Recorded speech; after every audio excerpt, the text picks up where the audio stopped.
Hey, what's going on? It's your boy BT. I came here to talk some boxing with the thousands of True School Sports subscribers. Now, back in the day, James Lights Out Tony, he had a quote. He once said, I quote, WBC stands for We Be Crooks. And that was the quote. So, why am I saying that? The reason I'm saying that is because I was looking at the WBC rules recently, and it hit me.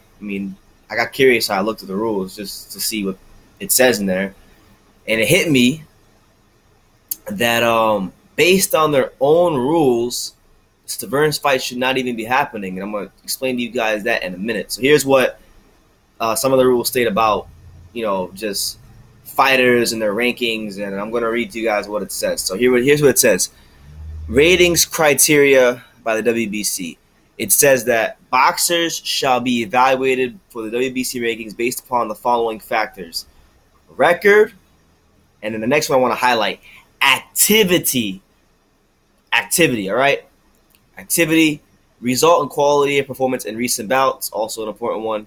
Level of competition, significance of bouts, experience in championship bouts, accomplishments and record in amateur boxing or Muay Thai and other combat sports, competing at home or abroad, decisiveness of victory, style, losses, and controversial decisions. So the two that I really want to highlight out of all those are activity and the result and quality of performances, because I'm relating this to the Bermaine Stiverne fight.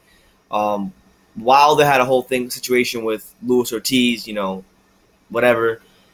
But then you look at the rankings, and like Bermaine Stiverne is ranked number 1, and when we look at Bermaine Stiverne's actual career, he hasn't fought since November of 2015. So when he steps into the ring with Wilder on November 4th of this year, it'll be almost 2 years to the day since he was last seen in a boxing ring. And based on that, he shouldn't even be in the WBC's rankings. And then if we go to the next one where it says result and quality of performance in recent bouts, he fought Derek Rossi, a guy who's a good, strong, tough journeyman, but he got knocked down by him. It was a tough fight for him. So based on those two things, Stiverne should not be anywhere near number 1, let alone number 1 as long as he's been. So the only thing I can think of when you talk about Stiverne, why he could be number 1, why you mentioned him possibly being number 1, is Don King, even after all these years, despite him not maybe being in the limelight as much or being as much of a factor as we think in the boxing world, after all these years, Don King still has WBC in his back pocket. So that's just what it is, man. The next part of the WBC rules that I was reading, it actually talks about, it actually lists the consequences if you're an inactive fighter, what will happen. So here's what it says. Ratings, consequences of inactivity. The following circumstances may permit exclusion from WBC rankings as follows. Number 1, a rated boxer who does not compete in 9 months will be subject to being lowered in the rankings. So Stiverne hasn't fought in almost 2 years. He is obviously still in the rankings. Number 2, a rated boxer who does not compete in 12 months will be subject to being removed from the rankings absent special circumstances. So basically, Stiverne is still in the rankings after almost 2 years of inactivity. Number 3, a boxer's period of inactivity due to legitimate medical, legal, and other extenuating circumstances will be considered. The WBC rating committee may either continue to rate an affected boxer or may exclude yada yada yada. And that's really what it is. The first ones that really matter, number 1 and 2. So it's been almost 2 years since Stiverne had a fight. Not only has he not been lowered in the rankings, but he's still in the rankings, and he's getting rewarded for inactivity and is getting a chance to fight Deontay Wilder in a big fight in New York City at the Barclays Center. And to me, this is just like, okay, when people talk about what's wrong with boxing and all this stuff, it's this kind of stuff right here. It's this blatant corruption. A lot of times we hear guys like Teddy Atlas go off on the sport. If you go back to following the Canelo fight, he was saying, boxing is a beautiful sport. Sport is beautiful, but the administrators of the sport, they stink.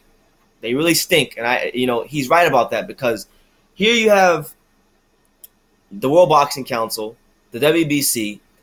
They have the rules. They have it listed, and they're not even following their own rules. And they're rewarding guys who have not fought in 2 years. The last time Stiverne fought, Tyson Fury was still active. It was a while ago when Stiverne fought. So he's getting rewarded for it, and I just don't get it, man. I really don't get it. You can't really attribute it to anything else but Don King still having that that real influence to the WBC. You don't see him as much, but he still has that influence, and it just goes to show you, man. Sometimes the guys in boxing who are the most silent, are the most influential, like Al Haym and Don King, and that's what it is. So I just wanted to run that by you guys. If you guys didn't know, okay, by the WBC's according to their own rules, Stiverne should not even be fighting. He should be banned from the rankings. He shouldn't be in the top 50 or 40, 30, whatever it is. He should not be in the rankings, but he's number one, and he's fighting Deontay Wilder. Only in America, only in boxing. Let me know what you guys think in the comments down below. Take the time to subscribe, and you can love me or you can hate me, but I'm just a kid from Dean. So until next time, take care, guys.